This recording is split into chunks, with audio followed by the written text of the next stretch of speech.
Fala galera, aqui é o Paulo Aragão falando, sejam todos bem-vindos ao Giro Bitcoin, esse podcast diário que vai te informar no menor tempo possível sobre as últimas notícias que agitaram o mercado cripto mundial. Para começar o episódio de hoje, terça-feira, dia 10 de junho de 2025, cada unidade do Bitcoin está custando aproximadamente 108.700 dólares americanos, com uma valorização ao longo dessas últimas 24 horas de 0,8%. A gente consegue ver que as principais criptomoedas do mercado têm se valorizado, mas a gente precisa falar da performance do Ether, do ETH, o segundo maior criptoativo do mercado ao longo desse último dia. O Ether está com uma valorização ao longo dessas últimas 24 horas de 8%, com cada unidade cotada nesse instante em 2.700 dólares. O Ether é, sem sombra de dúvida, um dos maiores ganhadores do mercado cripto e não só do mercado cripto. É bem verdade que as condições macroeconômicas globais têm apresentado uma melhora. A gente hoje vai ter o segundo dia de negociação em Londres envolvendo uma comitiva dos Estados Unidos e uma comitiva da China sobre a trade war, sobre a questão da guerra tarifária que a gente está vivendo. Algumas fontes da Casa Branca falam que estamos chegando perto de um acordo, ou seja, as condições macroeconômicas podem melhorar de forma definitiva. Então a gente vê que o mercado acionário americano, que está aberto há cerca de uma hora, está ganhando também. O S&P 500 está com uma valorização de 0,26%, a Nasdaq está operando em alta também de 0,23%, até o Dow Jones também está operando em alta de 0,08%, mas de qualquer forma o mercado cripto tem ganhado bastante, especialmente, que nem eu falei, o ETH. O ETH está com uma ampla valorização. E um dos motivos é o que a gente vai conversar daqui a pouquinho aqui no Giro Bitcoin. Mas dando continuidade no episódio de hoje e falando agora da questão dos ETFs, no dia de ontem, os ETFs de Bitcoin Spot do mercado americano voltaram a ter inflow. Somando todos os 11 ETFs de BTC à vista, né, negociados na Nasdaq, a gente teve um inflow de 3.534 unidades de Bitcoin. Quem liderou não foi o da BlackRock. O da BlackRock ficou na segunda posição com 1.097 BTC de inflow. Quem liderou foi o da Fidelity, que é o segundo maior ETF de Bitcoin Spot do mercado, que teve um inflow no dia de ontem de 1.570 unidades. Nesse momento, para vocês terem uma ideia, o top 3 é BlackRock com 662 mil unidades de Bitcoin. Logo na sequência vem a Fidelity com 198 mil unidades e logo depois a Grayscale com 186 mil unidades. A gente pode perceber que o da BlackRock lidera por uma ampla margem, inclusive o IBIT, que é justamente o ETF, né, da BlackRock, atingiu uma marca muito relevante. Ele ultrapassou a marca de 70 bilhões de dólares de ativos sob gestão.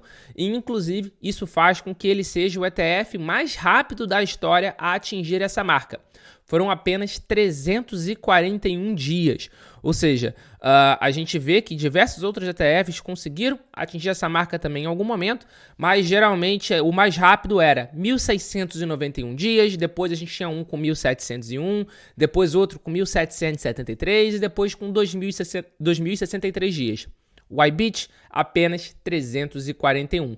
Isso demonstra um fortíssimo interesse institucional, um fortíssimo interesse de investidores tradicionais pelo Bitcoin. E se a gente tem visto, se a gente consegue ver que o ETF de Bitcoin Spot cresceu tão rápido assim, o ETF de Ether Spot tem ganhado mais tração ao longo das últimas semanas, ao longo dos últimos meses.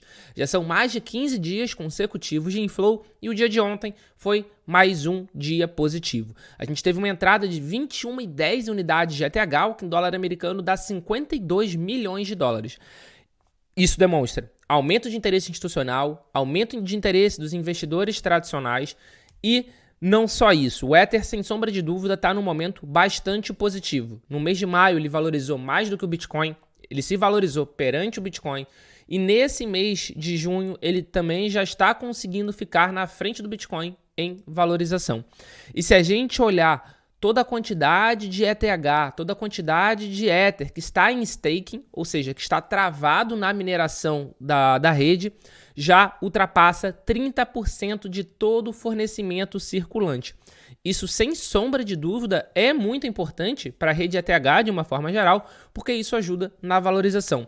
Quanto mais ETH travado você tem para mineração, menos ETH você tem disponível para venda, consequentemente, menos ETH você tem disponível para compra. E aí é aquela fórmula clássica de um aumento de oferta, aumento de demanda que a gente tem visto, com uma diminuição de oferta justamente por causa desse travamento na mineração do ETH. E isso a gente precisa levar em consideração que esse ETH, que é de posse dos ETFs, não pode estar em staking ainda. As gestoras estão solicitando justamente para a SEC, que é a CVM americana, essa autorização. A gente espera que tenha essa autorização nesse ano com a mudança de administração da SEC, uma SEC muito mais pró-cripto, mas a gente ainda não tem o staking de ETH desses ETFs. Então, essa quantidade toda de 30%, quando a gente tiver a aprovação, ainda vai crescer ainda mais. Afinal de contas, a gente vê que os ETFs têm quantidades bastante significativas de ETH sob gestão.